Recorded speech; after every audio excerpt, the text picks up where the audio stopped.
আজ থেকে মাকে আর ঘরের কোনো কাজ করতে দেবো না। ভাবছি এবার থেকে ঘরের ছোটখাটো সমস্ত কাজ আমিই নিজের হাতে করে নেব।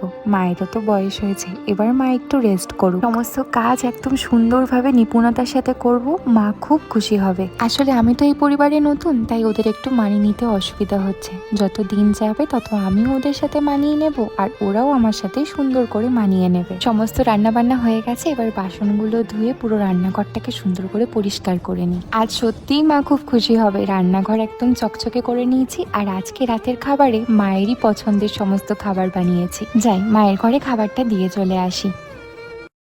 তোমার বৌমা কত ভালো দিদি। আমার বাড়ির বৌমাটাকে দেখো না, সারাক্ষণ ফোন নিয়ে বসে থাকে। যখনই দেখবো বিছানার ওপর পায়ের ওপর পা তুলে বসে আছে। কাজ করার বেলায় অষ্টরম্ভা। ভিকিরি বাপের বাড়ি থেকে কিছু তো আনতে পারেনি, বড়লোক শ্বশুর বাড়ি পেয়ে গেছে। নেহাত আমার বাবুটা ভালোবেসে নিয়ে এসেছে বলে, না হলে ওরকম দেখতে কুৎসিত মেয়েকে জন্মেও এ বাড়ির বউ করতাম না। কি আর বলবো তোমাকে, এই তো চলছে।